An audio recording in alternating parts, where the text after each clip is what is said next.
This episode of Mossback is presented by the Port of Seattle.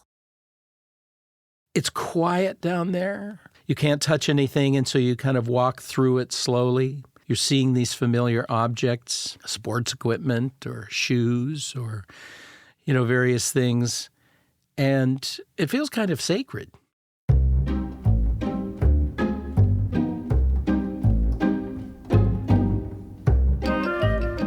Hey everybody, welcome to Mossback, the official podcast of the Mossback's Northwest video series from KCTS9 and Crosscut. I'm Sarah Bernard. And I'm Knute Berger. And today we're taking a peek into the historic Panama Hotel, the heart of Seattle's Japantown. And we're unearthing some of the treasures left in its basement for decades, ever since the tragedy of Japanese-American incarceration during World War II. If you haven't already seen the video, we suggest you stop right now, go to the show notes or the show page on crosscut.com and check it out. We'll see you back here in a bit. I'm standing at an intersection which is an epicenter of Seattle history.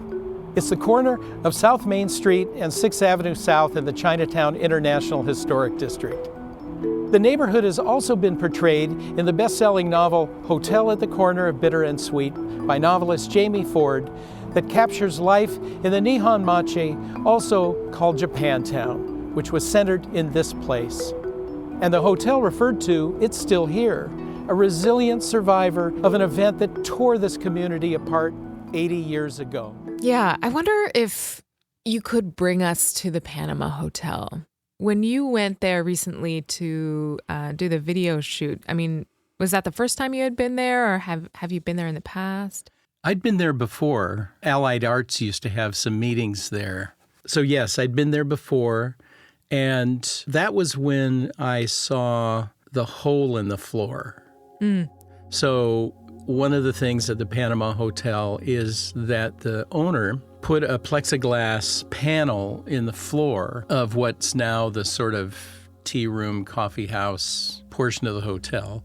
And you look down through this thing, and there is a collection of baggage, suitcases, trunks, other objects. And these were items that were left in the hotel by people who were incarcerated, Japanese Americans who were incarcerated during World War II, as most Japanese on the West Coast were. And these are bags that were never claimed. In other words, the people who left to go to these prison camps, some of them never came back or never wanted to reconnect with their possessions. And it was very moving to me. I was really struck at the time, felt like, oh, this is really amazing that this exists. And this is an amazing piece of our history right here.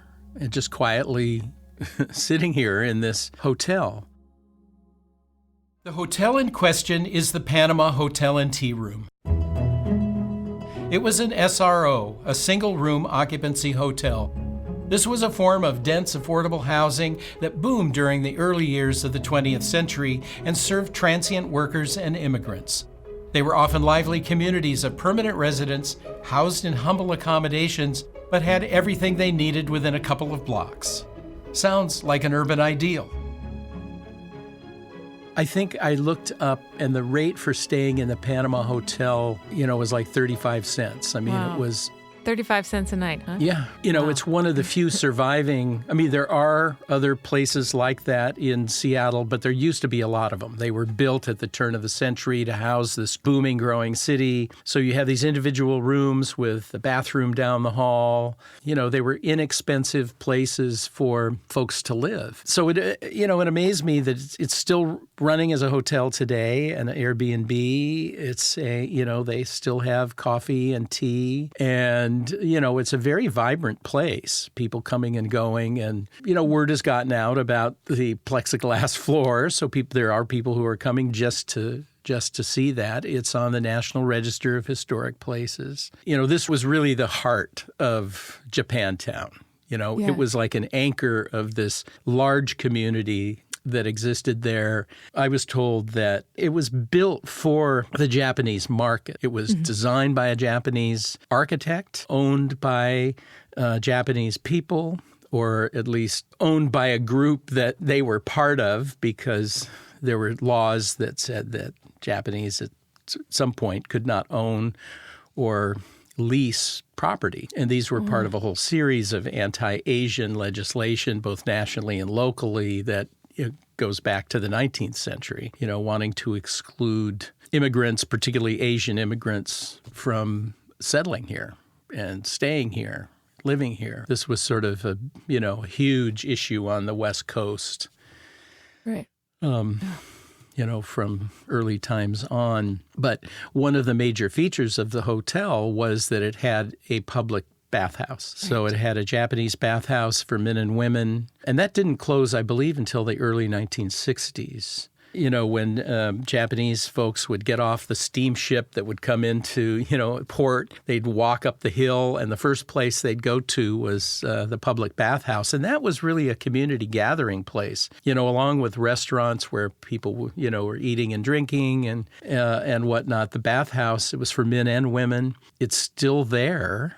It's one of the kind of artifacts. It no longer functions as a bathhouse, but the fact that it even exists, they're very rare. I think there's maybe one in California that also is still there. So it's just very unique in so many respects. It's unique in its historical aspects. It's unique in its the cultural aspects. It's unique that it's still going. Right. And it's unique that it's preserved this piece of history that was such a traumatic event in the life of our country, but mainly in the life of people of Japanese descent and Japanese Americans during World War II. The hotel managed through the boom years and then the Great Depression of the 1930s, which was a challenge. But the worst happened following the attack on Pearl Harbor in December of 1941. The following February, Franklin Roosevelt issued Executive Order 9066, which initiated the incarceration of people of Japanese ancestry on the West Coast. Within months, some 120,000 people, most of them U.S. citizens, were shipped to camps and relocation centers like the Orwellian-named Camp Harmony in Puyallup. Most long-term camps were in the western interior. Some 8,000 residents of Japantown were ordered to leave with what they could carry, vacating homes, closing their businesses, and losing their livelihoods. The incarceration turned people into refugees in their own country.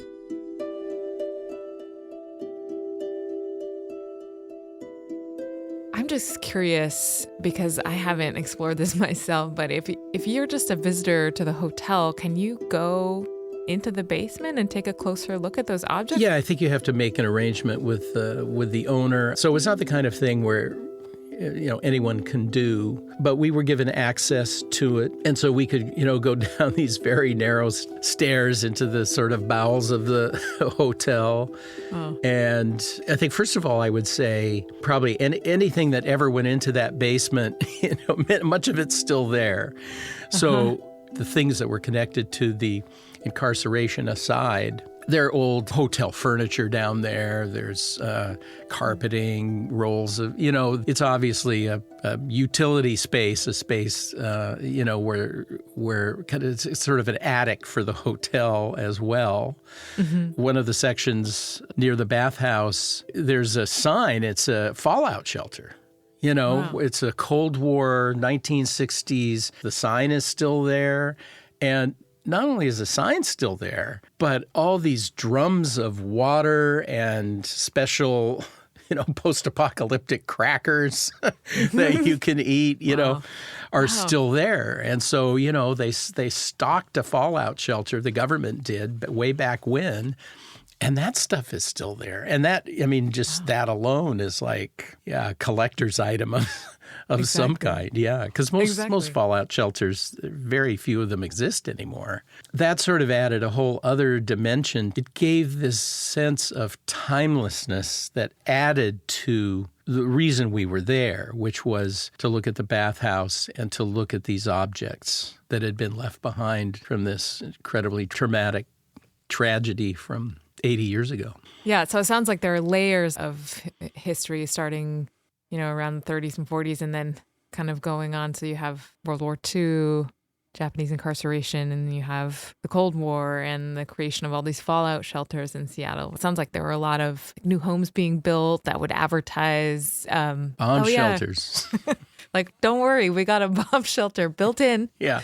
And also, I guess, the government was sort of locating, any potential basements. I don't know if you know why the Panama Hotel was selected for that, but maybe because it had a viable enough basement because of the bathhouse or something? Yeah, I suspect it was probably they had a nice deep basement. It's built on a slope, so the basement is kind of down the hillside. And I think one thing it speaks to, which is interesting to me, is the kind of Pacific history. I mean, Seattle was a city that was connected to Japan. It was the American port that was closest to Japan. For many, many years. You could get there quicker than you could from San Francisco. It was a competitive advantage. We had a large Asian community and a growing Japanese community in the early part of the 20th century. One question that I've heard, I think you asked me this, but I've heard it from other people, is why do they call it the Panama Hotel? Yeah. It's like, that's so Central American. Well, think the Panama Canal. Yeah. When the hotel was built was while the Panama Canal was being built. Everybody knew that the Panama Canal was going to be a life changer for people on the Pacific coast. This was going to connect Atlantic and Pacific. It was going to promote trade. And it was, a linking, a sort of encircling of the world. You have the colonizers from Europe coming west and wanting to get to the east. Not having an easy way to do it. The Panama Canal was going to be that. And at the same time, Seattle was building its own canal. Right around the time the Panama Canal was opening, we were building a canal, the Ship Canal, the Lake Washington Ship Canal that connected Lake Washington, Lake Union to Puget Sound and to the Pacific Ocean. I don't know this for sure, but my sense is, on the West Coast anyway, Panama was a big deal. And so I think it was named just to kind of as an acknowledgement of these global and Pacific connections. So I think it makes sense in that context.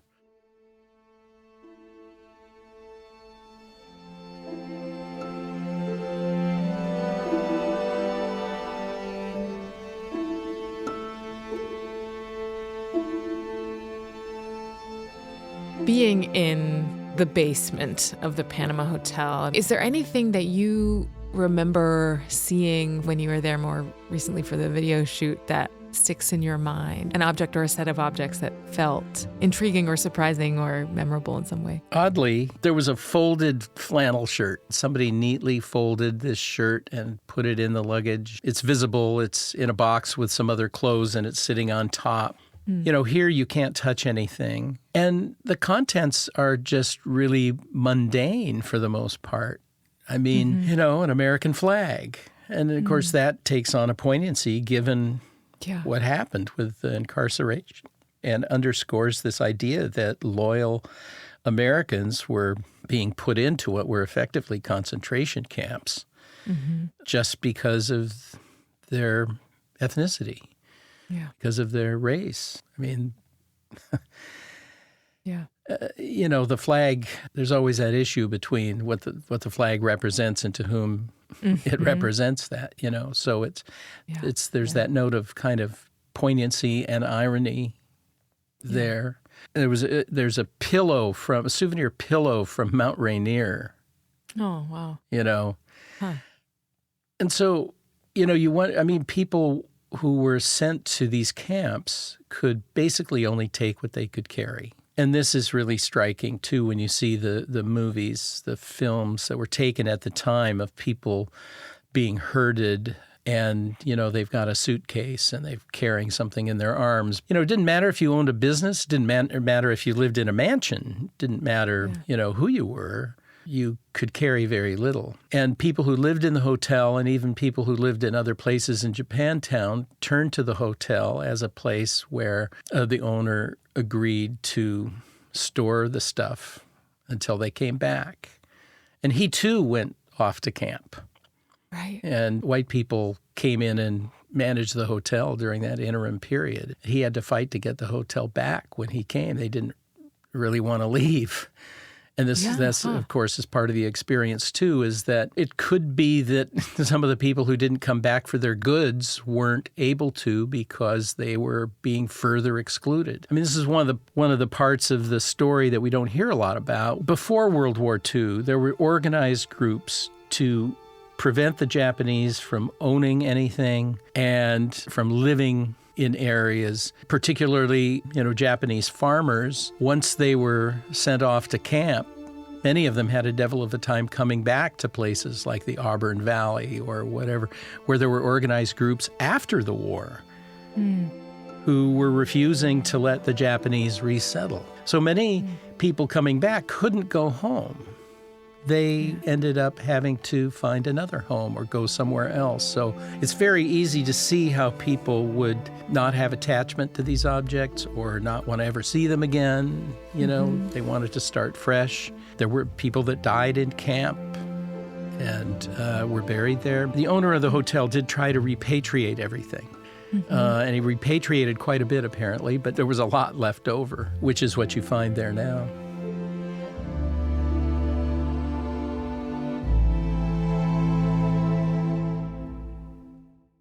We'll be right back. The Port of Seattle has a mission to be the greenest and most energy-efficient port in North America. How? Here's one recent example.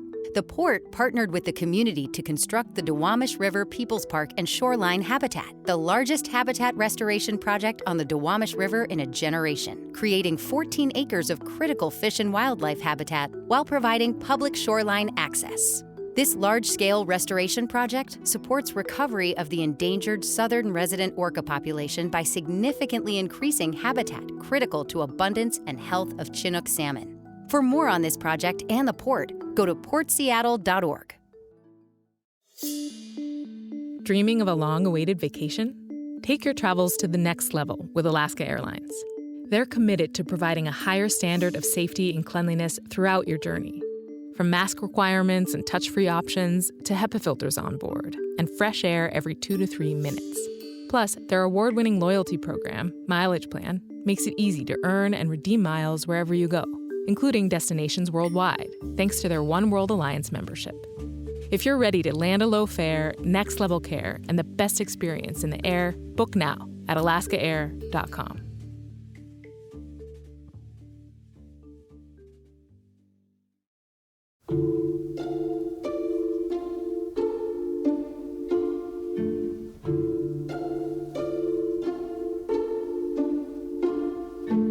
The whole, first chunk of the 20th century, there were laws and organized groups trying as hard as they could to disenfranchise this community. So prior to World War II, the Japanese American community in Seattle, for example, was not able to own property, and they were effectively redlined, as were other groups of color, right, in Seattle? Yeah. Yes. The answer to that is yes. There were places where they could live and could not live. I mean, if you look at the covenants that were prevalent in the early 20th century, and particularly in the 1920s, so in housing developments that became neighborhoods and whatnot, many of them don't just exclude Black people, but Jews and Asians of all kinds. Prejudice was pretty broad. And so obviously developing communities that have ethnic support was really important. Having someone build a hotel specifically for you was pretty cool, pretty good. That was good. And you weren't going to get that in any other part of the city. Right.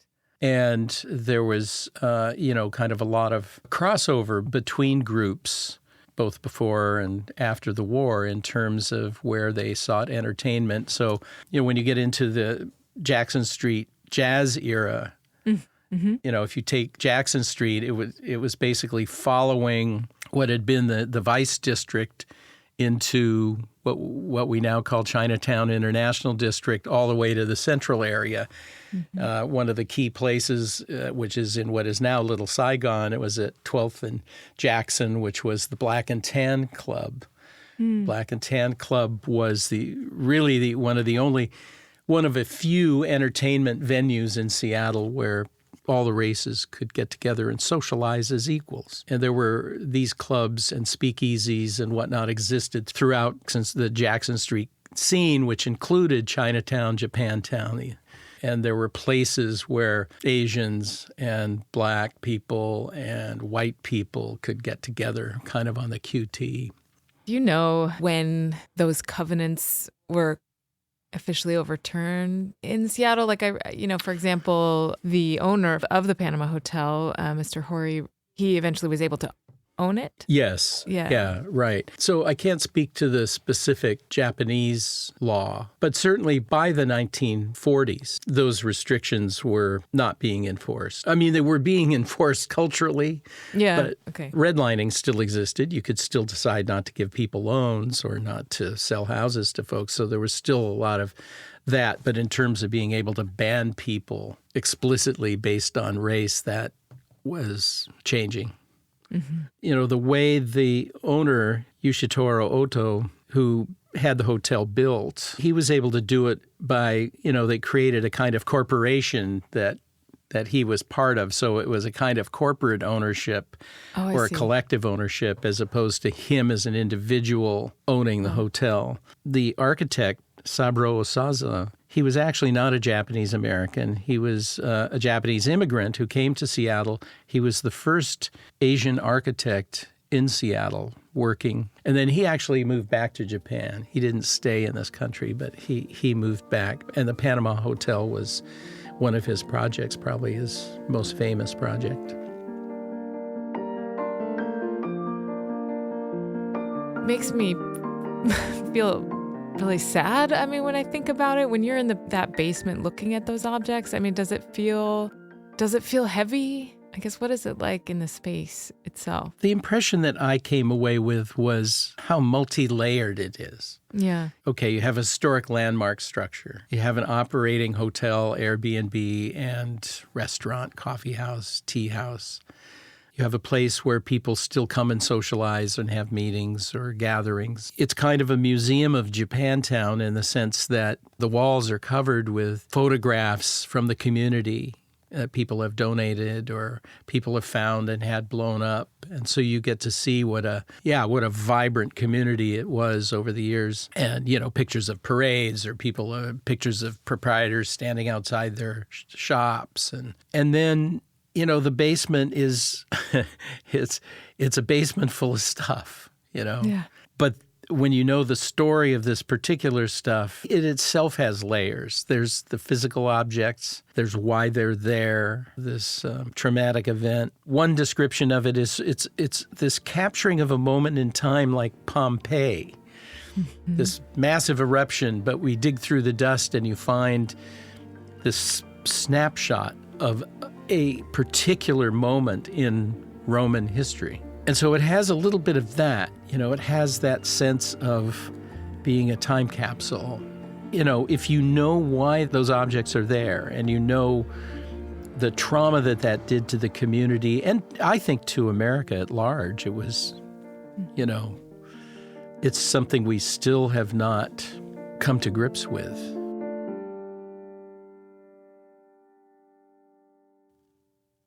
Why did you and the team choose to make an episode of Mossback's Northwest about the Panama Hotel at this time? Or what was the inspiration for this particular episode in season 6 of Mossback's Northwest?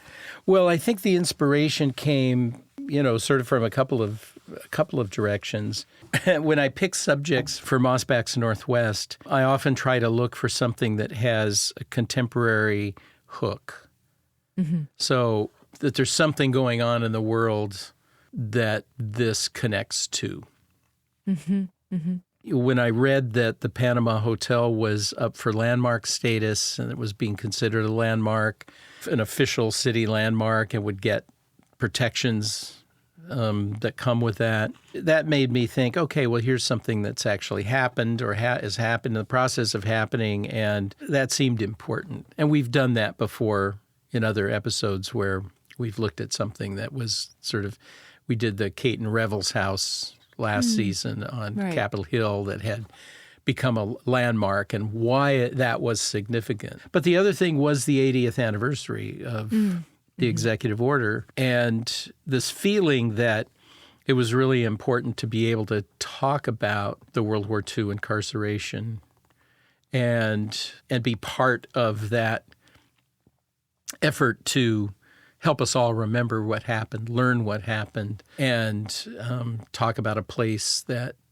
embodies that. Now, there are lots of places that do, but often they're far-flung. You know, I've been to Manzanar in California, which is one of the camps.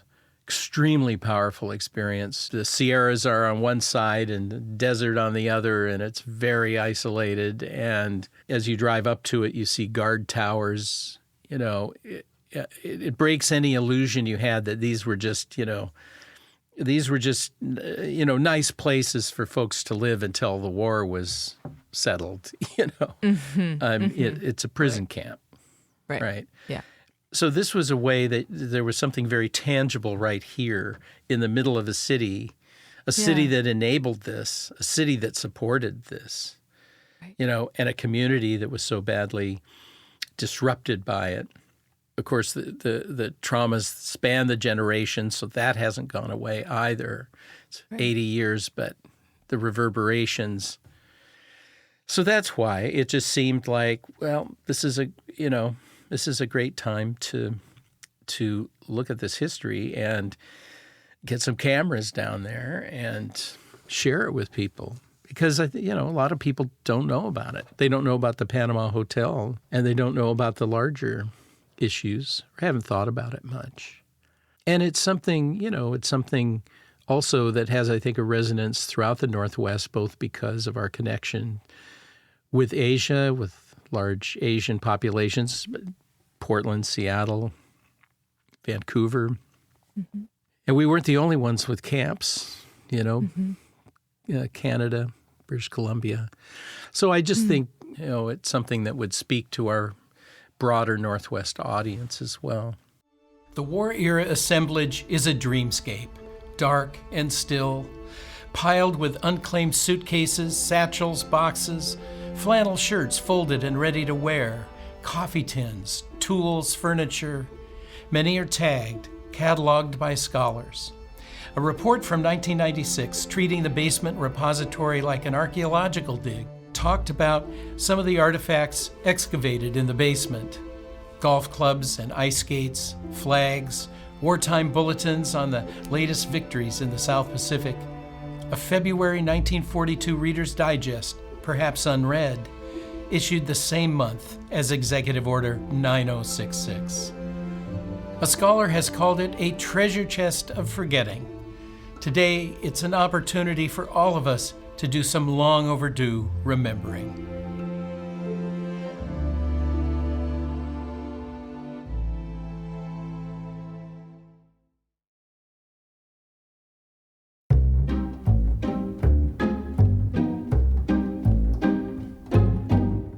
Thanks for listening to Mossback. This episode was produced by Jonah Cohen, and the executive producer is Mark Baumgarten.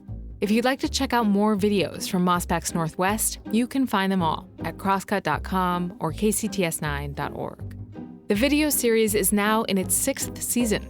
A new episode airs on Seattle's PBS station, KCTS9, every week through mid-November. You can subscribe to the Mossback podcast wherever you listen. And whatever platform you're listening on, please review us. We want to know what you think. For more on all things Mossback, go to crosscut.com/Mossback. And if you'd like to support the work we do at Crosscut, whether it's our lineup of podcasts, the live events we host every month, or the in-depth reporting we deliver every day, go to crosscut.com/membership. In addition to supporting our journalism, members receive complete access to the on-demand programming of KCTS9. And being a member means you can sign up for an exclusive weekly newsletter from Knute Berger, where he offers even greater insight into his latest historical discoveries.